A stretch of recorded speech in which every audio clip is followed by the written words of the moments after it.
ازيكم عاملين ايه؟ يا رب تكونوا بخير. النهارده جايبه لكم وصفه سريعه وسهله وبسيطه زي ما احنا شايفين بالشكل ده. معايا هنا سلطه الحمص، مفيده جدا وحلوه جدا، تنفع كسناك وتنفع وصفه غدا وتنفع وصفه عشاء كمان.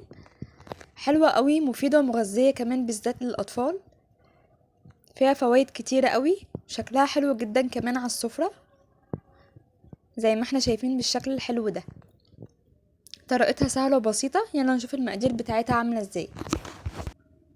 اول حاجه معايا كوبايه من الحمص المسلوق، بكون سلقاه كده ومجهزاه، وبعدين معلقتين من زيت الزيتون، ومعلقتين من عصير الليمون، وحبة طماطم،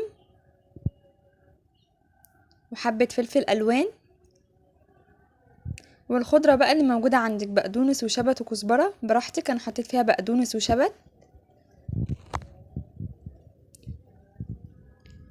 هنجيب بولة كبيرة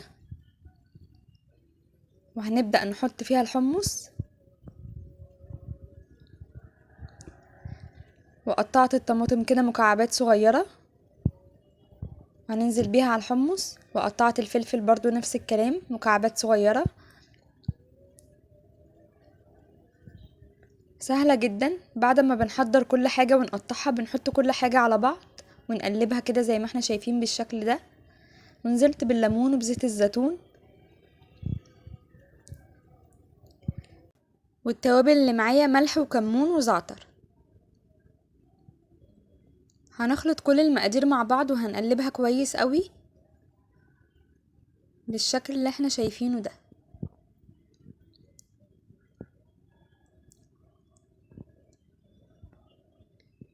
حلوة جدا وتنفع كسناك، حلوة كغدا زي ما بقولكوا، ممكن جنبيها شوية رز كده وتبقى وصفة غدا، ممكن تبقى عشاء كسناك كده لوحديها، وحلوة مغذية جدا للأطفال. وبس كده الوصفة خلصت، هنبدأ بقى نقدمها مع بعض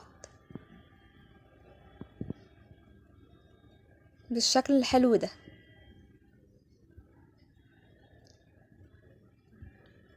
بجد كان طعمها حلو قوي قوي قوي، وصفة سهلة وسريعة ومغذية جدا كمان. بصوا شكلها عامل ازاي. ما تنسوش اللايك وتشتركي في القناة وتفعلي زر الاشعارات عشان يوصلك كل جديد، ولو في اي تعليق هرد عليكم في الكومنتات على طول.